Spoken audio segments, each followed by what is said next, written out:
You're listening to From Pain to Possibility with Susi Hately. You will hear Susi's best ideas on how to reduce or even eradicate your pain, and learn how to listen to your body when it whispers so you don't have to hear it scream. And now, here's your host, Susi Hately. With this episode, I'm delighted to introduce you to Kirsten Richardson. She's a registered physiotherapist and a yoga therapist and has served and assisted people from all walks of life to decrease pain and increase function in her 15-year career as a physiotherapist.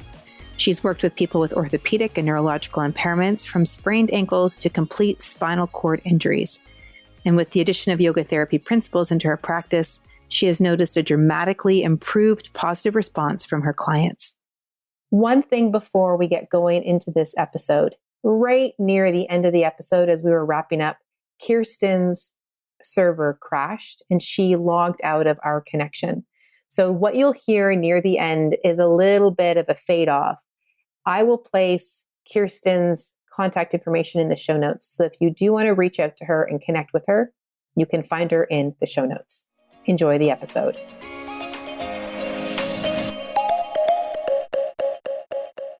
Welcome to this episode where I am interviewing Kirsten Richardson, and I'm really excited to talk with her because not only is she a physiotherapist, which in the States are called physical therapists, same thing, she's a grad of my program. And talking with her about her evolution of integrating yoga therapy into what she does as a physiotherapist is just so fun and so fascinating that I wanted you to hear us talk about just what's possible when integrating the concepts of yoga therapy with physio or physical therapy, and then where that leads your results. So I think where I want to go is there's been a bunch of time since Kirsten and I have last really chatted because her program ended up earlier in the year.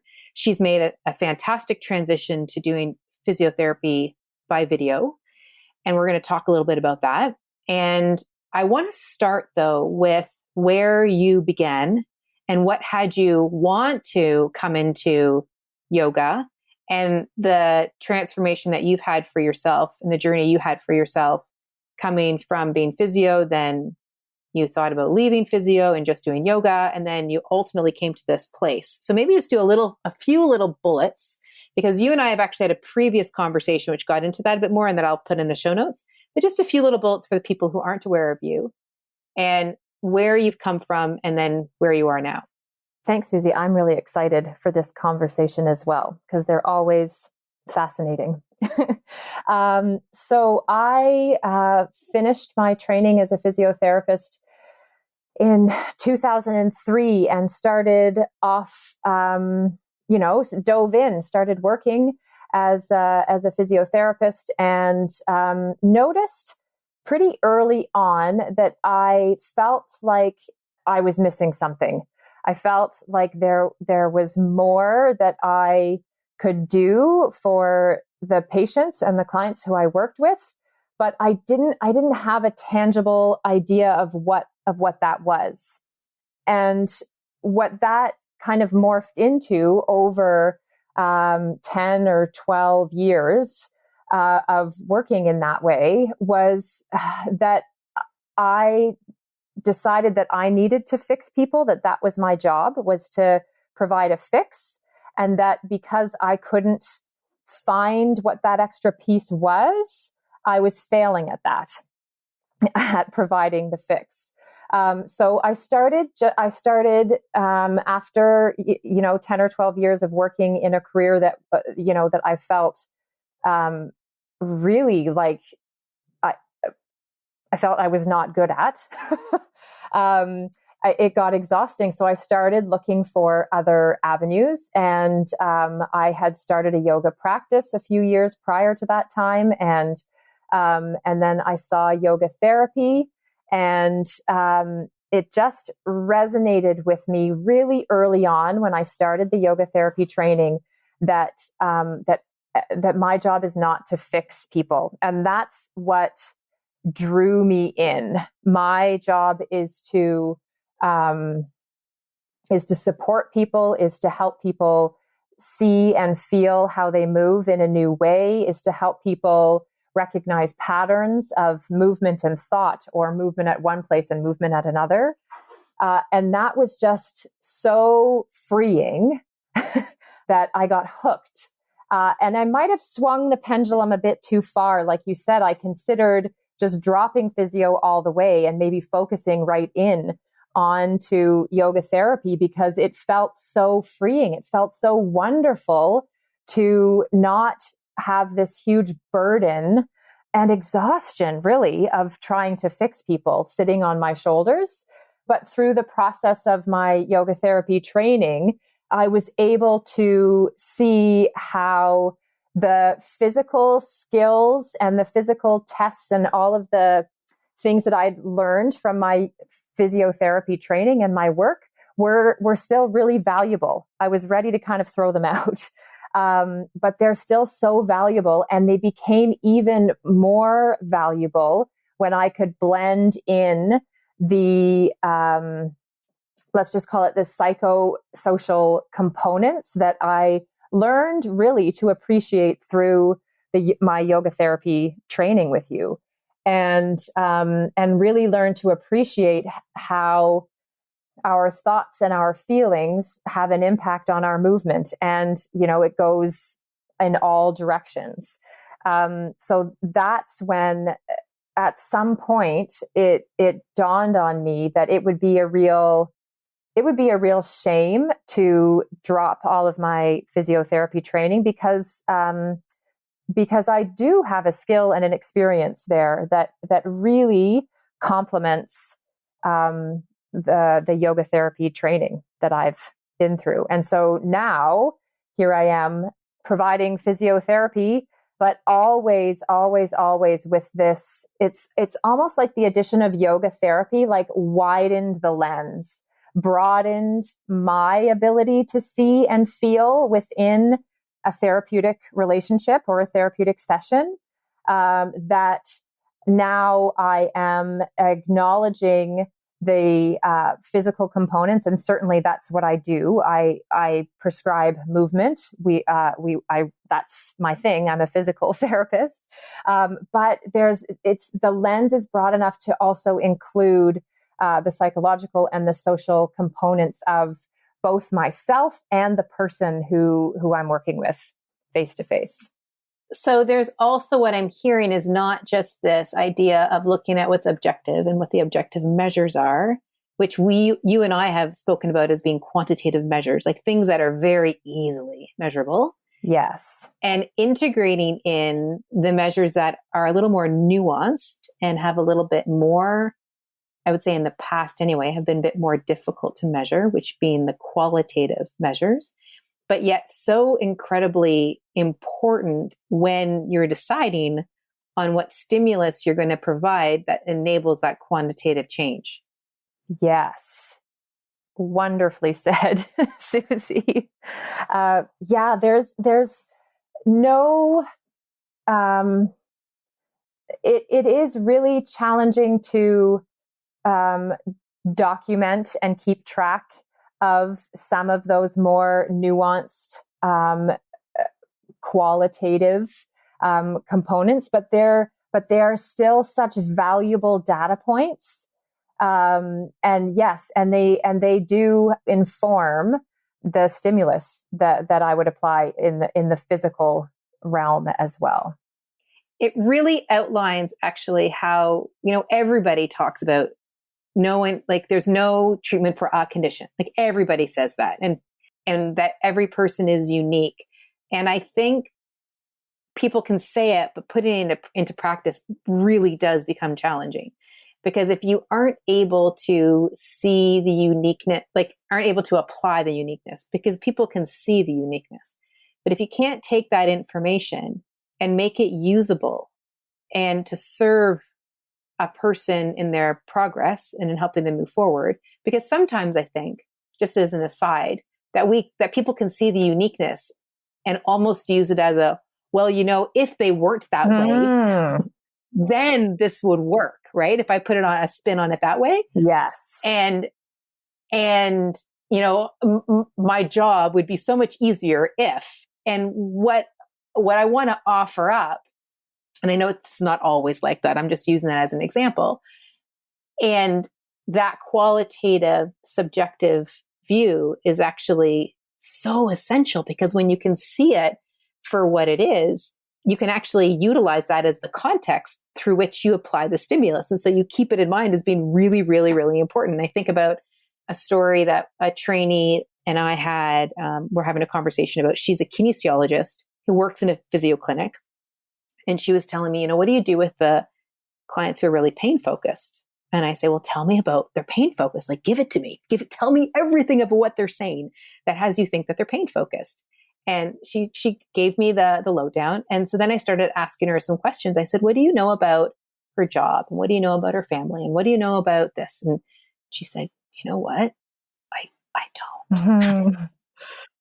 I don't actually. And so then she went back and started to kind of dig around a little bit and discovered that there was actually not a lot known about her, but there was a lot known, just assumptions. Yeah. Yeah.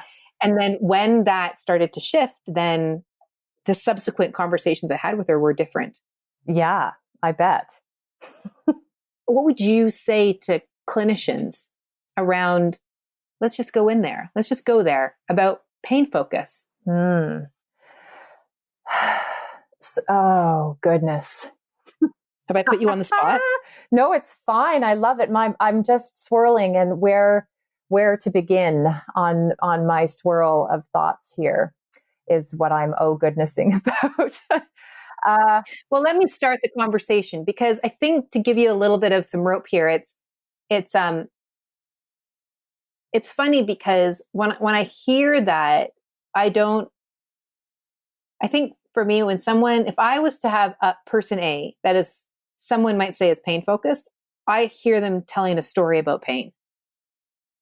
I don't hear them being pain focused. I hear them telling a story that has pain in it. Mm-hmm.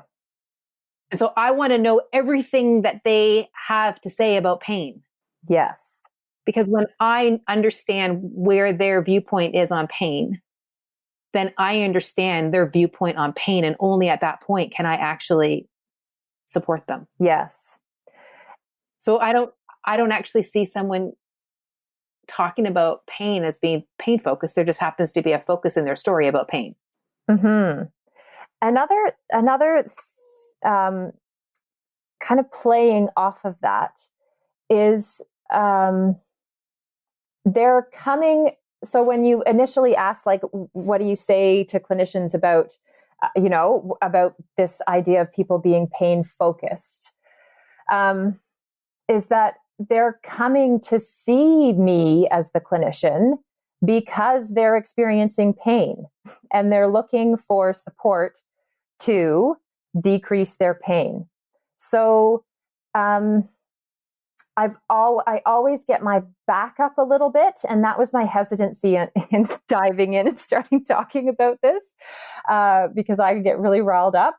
I've always had my back up, and I get on the defensive for said pain-focused patients when clinicians use that term, because it's almost used as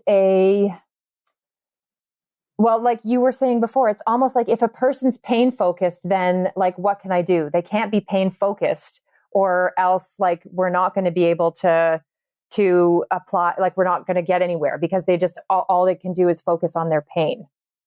And my issue with that is they're coming to you for help with their pain.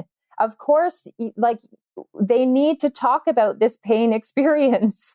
And you as the clinician, because so much of the pain experience falls under that qualitative, subjective, psychological, social, those are all components of that pain experience. And they cannot be easily just like jotted down as like, I have 60 degrees of job stress, pain focus, right? So I feel like clinicians sometimes I certainly have gotten overwhelmed with all of this other information coming in about pain, and I can't put a number on it. I can't document it in my notes, so that it becomes harder to then take a look at all of the things that are contributing to this pain, the physical things, the psychosocial things, all of the story that the person's telling me. It can become really overwhelming to include those into your treatment. And especially with physiotherapists, I mean, we're trained on the physical side of things.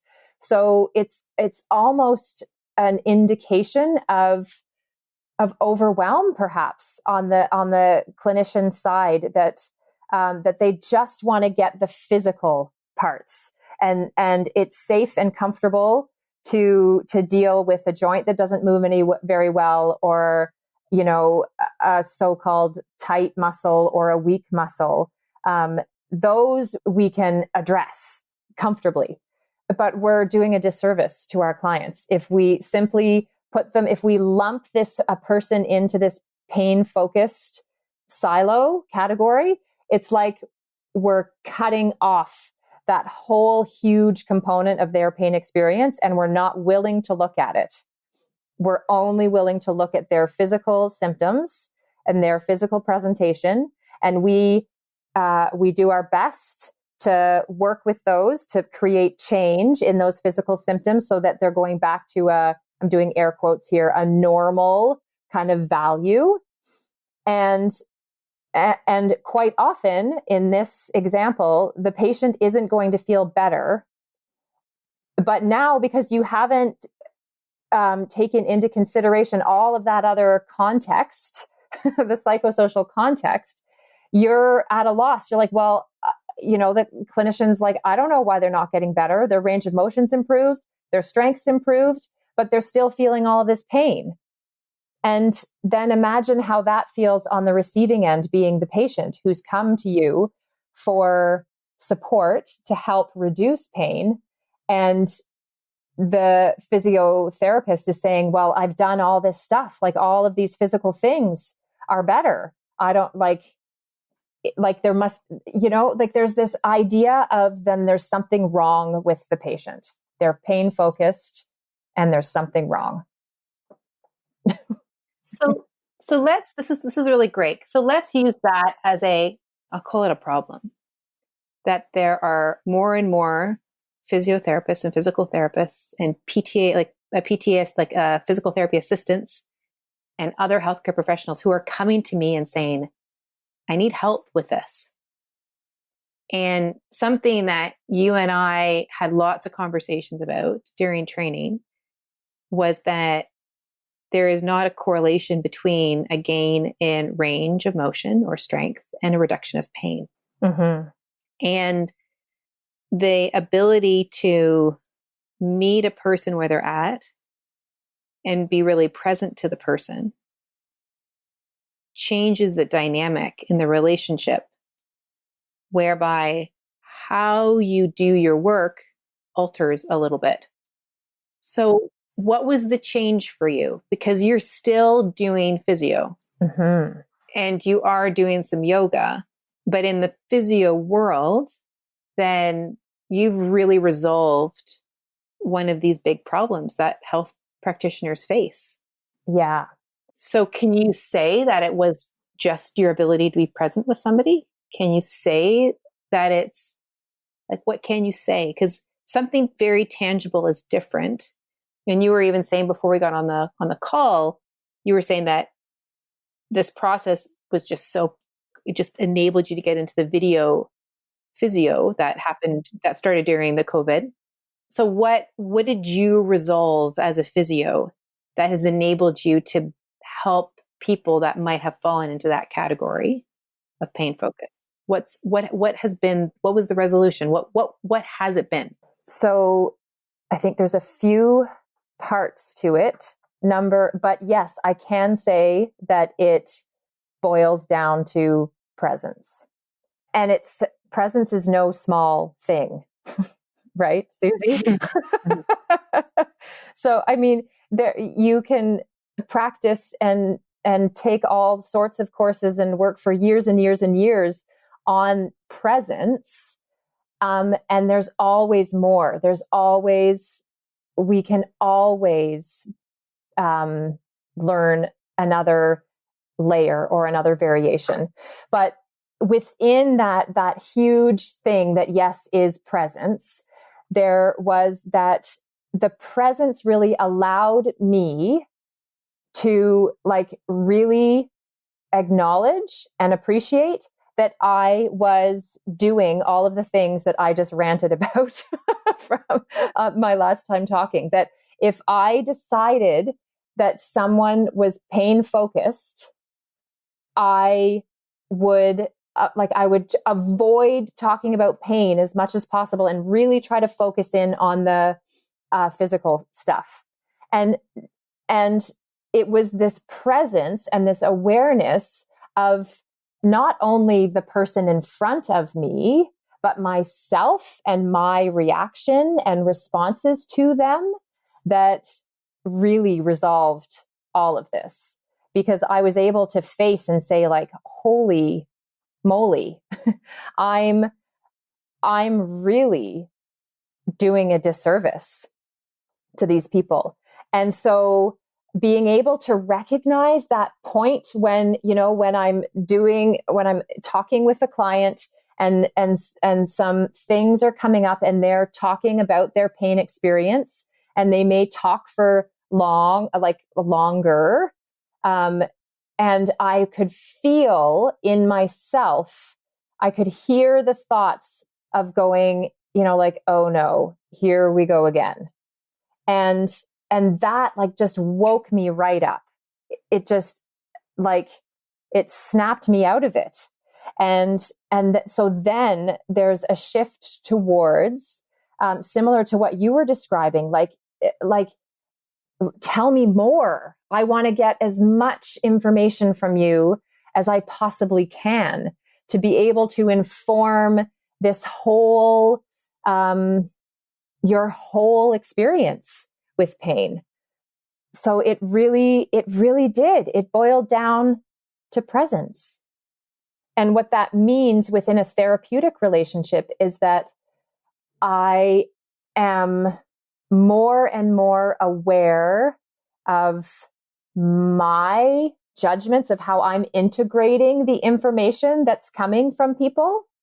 And that from that, then I'm better able to see the person who's in front of me, because I'm not caught up in my own head thinking like, here's a pain-focused person and then that's that. I'm not sure if that made any sense. I've never really thought of it like that before talking to you right now.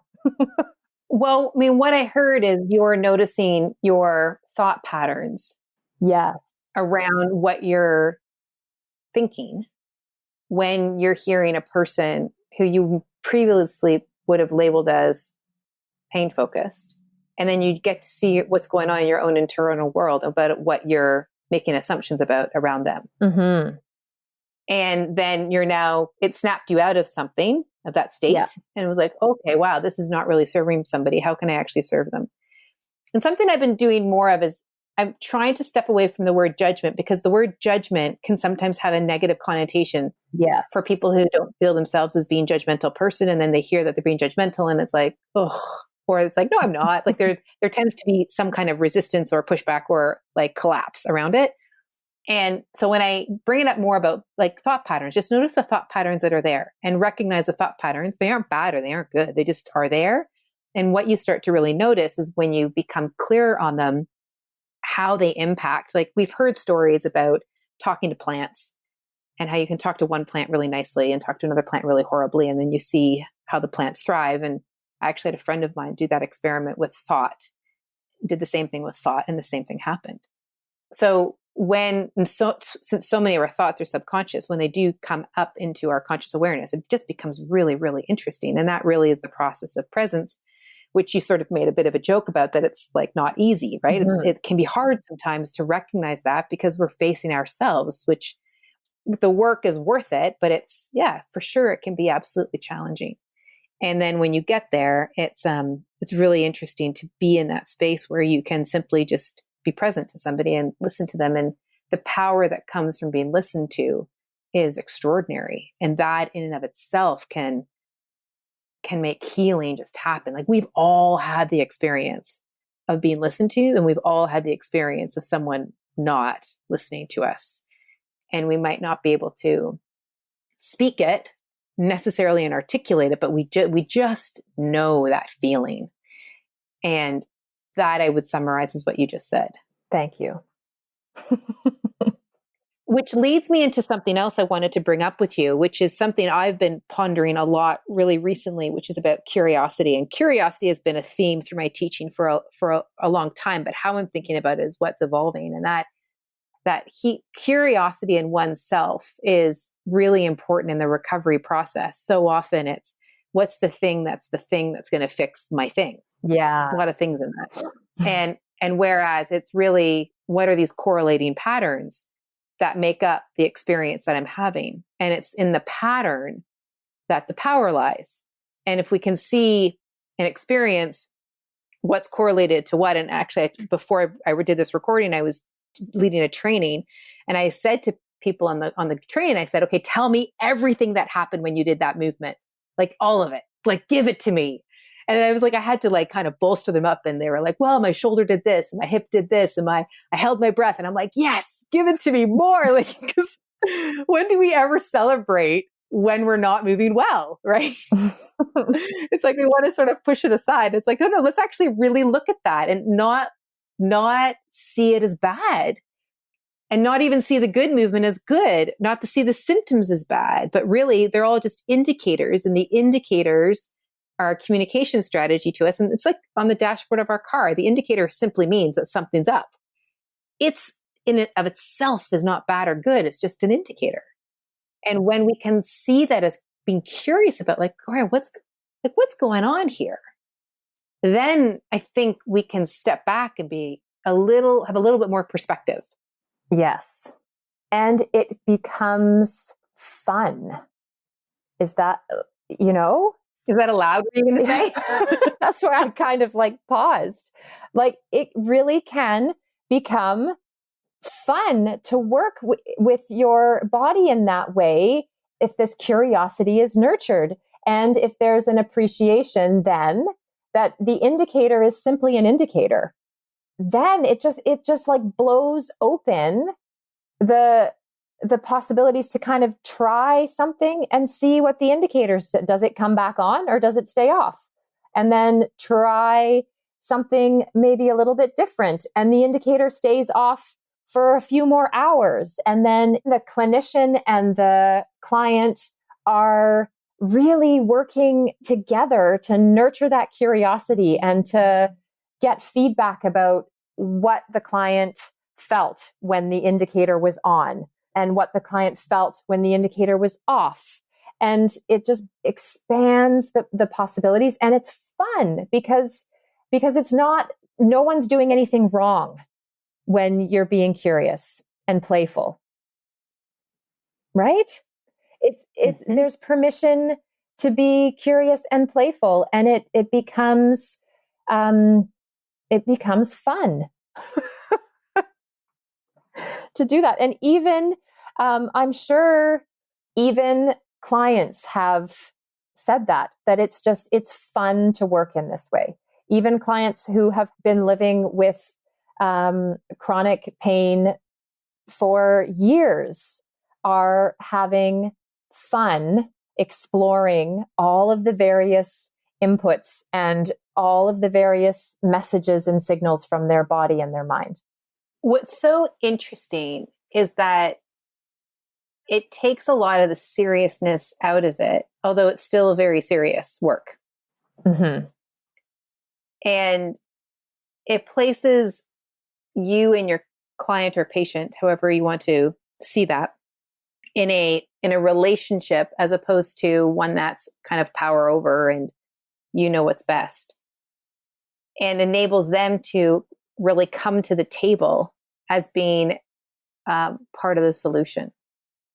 Mm-hmm. That happens quite organically, as opposed to, we need to make this patient or this client part of the solution. And I think sometimes that can happen, but it comes from a different space. Yes. No one is, well, I think I said that before. It just has me thinking there's so much about client-centered care in physiotherapy and in, I would imagine, most healthcare professions. I just remember when I was first working as a physiotherapist, I worked at a spinal cord rehab hospital, and we would see these like graphics of like the patient is at the center of the circle. And then there's all of the different professions, the doctors and the respiratory therapists and the physiotherapists and the occupational therapists and the speech language pathologists. We're all working around this central client figure. And it felt forced and contrived that we had to really draw stuff out of the clients because I think we were missing that just organic relationship that you were just referring to with the client, to have it be fun, easy for them to communicate and just tell us what's going on in their experience. So it really is truly client-centered care when you nurture that therapeutic relationship with someone. They're not wrong. Their movement isn't wrong. And I think certainly I know in the past I have made my patients and clients feel like they were wrong when I would correct a movement that they would do.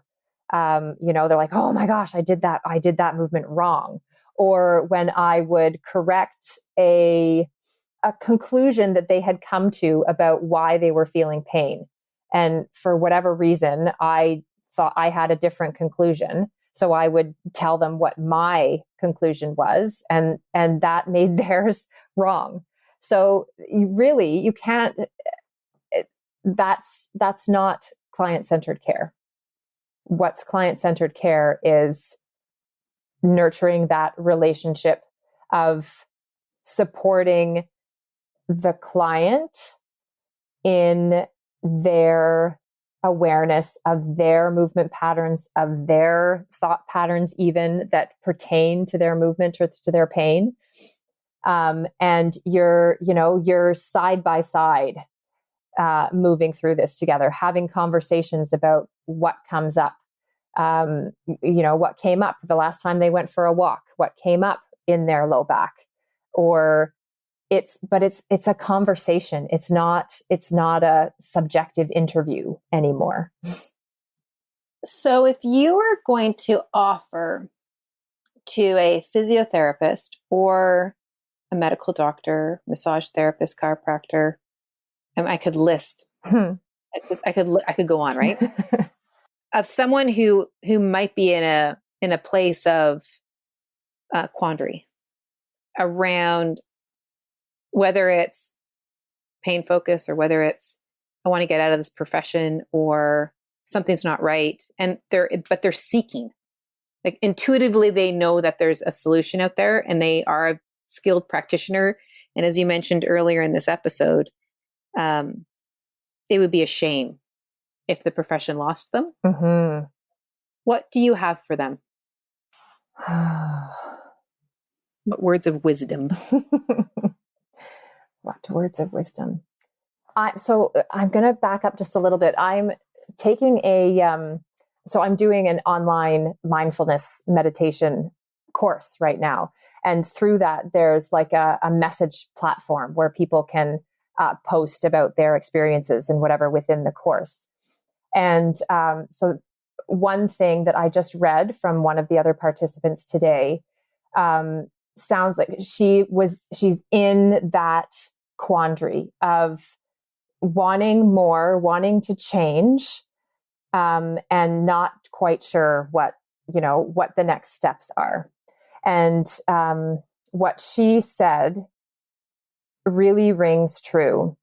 She said that through her mindfulness practice, what she's learned is that instead of searching for the next thing to do. Like, what's the next thing that I'm going to do in my career?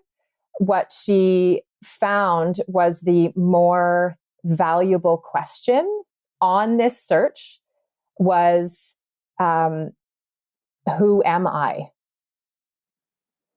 And in getting clearer on, and I say that and I'm shaking my head, Susie, because it's so like 3 years ago, I never would have said that, or I would have shaken my head and rolled my eyes at myself having said it. But it is so true. The clearer we can become on who we are and therefore what we value, and something drew us into these kind of service caring professions in the first place. There's something deep in there. We were drawn to this profession for some reason, to help other people for some deep reason, and trusting that that's there, and then getting clearer and clearer through practices of presence. Mindfulness meditation might be one. For me, it was a yoga therapy course that helped me learn this concept a little more deeply. Understanding what you value and how you best serve without forgetting to serve yourself, you'll up your game like 100 times. So I just loved this idea of, instead of searching for like, what's the thing to do next, just consider within whatever you decide to do, if it's going to help you learn more about who you are. I love it. Because the clearer on who you are, then the clearer you are. And to add a little bit more of a fluffy yogi thing is that it's the clearer your own light is. Mm-hmm. So with that, Kirsten, thank you so much for being a part of this. And we are going to have in our show notes how people can reach you and connect with you. And if you're a healthcare professional, physiotherapist who is in that space, and you're looking for how do you get clearer on who you are, then you can connect directly with Kirsten. You have a great time exploring. And if you want to take this a step further with me, we have a series of therapeutic yoga intensives coming up, and you can read more about those at therapeuticyogaintensive.com. Take good care.